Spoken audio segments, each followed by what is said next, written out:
The Space Shuttle Columbia's miraculous escape. This is the story of Space Shuttle Columbia's launch, a mission that came terrifyingly close to ending in disaster. Right after liftoff, disaster began to brew.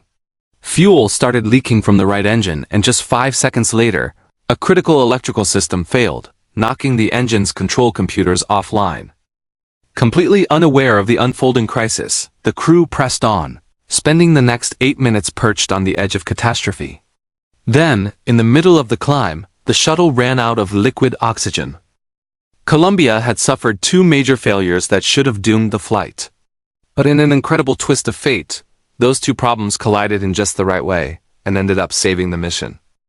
To understand how close Columbia came to disaster and how it survived, we built a model of the mission to show you how tiny overlooked issues nearly led to total failure, and how sheer luck pulled the shuttle back from the brink.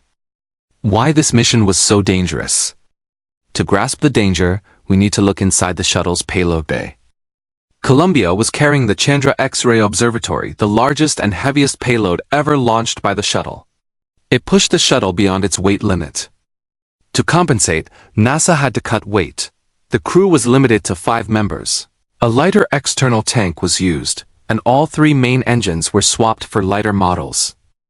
One of those was Engine 2019, a workhorse that had flown 18 previous missions. It was also showing its age.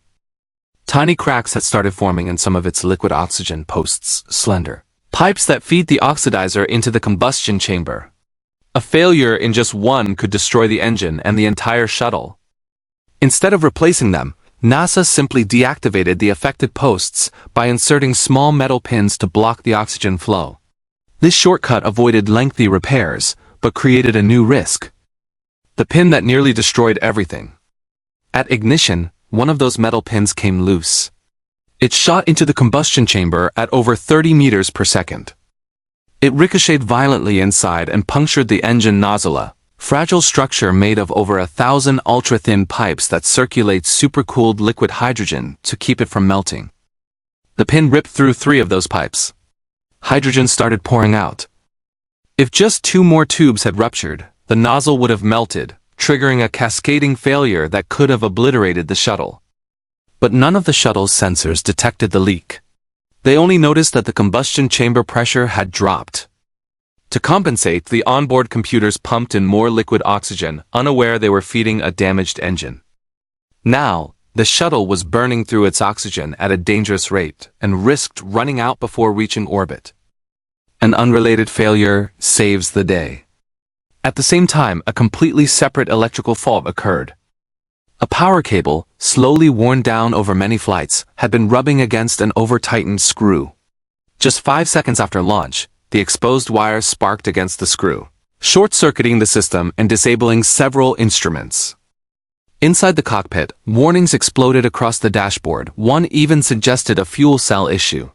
Fortunately, the fuel cells were fine. The real threat was below in the engine control computers. 2 vital computers were knocked offline. The backup for the right engine, the one leaking oxygen, and the primary for the center engine. Each engine has a main and backup computer. Normally, both run simultaneously, and their readings are averaged to stabilize performance. But with the center engine's main computer gone, only the backup remained, and it had a faulty pressure sensor that was reading far too high. Without another computer to balance the data, the engine was tricked into thinking pressure was too great. It began reducing its liquid oxygen intake. Miraculously, while the right engine was burning too much oxygen, the center engine was burning less than usual. The errors canceled each other out. If either computer had stayed online or if the sensor had worked correctly, the shuttle would have burned through its oxygen too quickly and never made it to orbit. The crew would have had to perform a risky emergency landing, still hauling the heavy telescope. But thanks to pure chance, 2 unrelated failures worked together to save the mission. A miraculous ending. Despite all this, Columbia reached orbit just 5 meters per second, slower than expected. It used its orbital maneuvering system, AMIUMS, to make up the difference, and the Chandra Observatory was successfully deployed. Since the main engines were no longer needed, the shuttle completed its mission and returned safely to Earth, with no further issues. A final note and a giveaway. Thanks for watching this unbelievable story of survival and coincidence. As a reminder, the winner of our last giveaway is Eric. Congratulations. For a chance to win a custom Primal Space Shuttle poster, like this video, comment with your thoughts about the Columbia mission, and sign up using the link below. See you in the next video.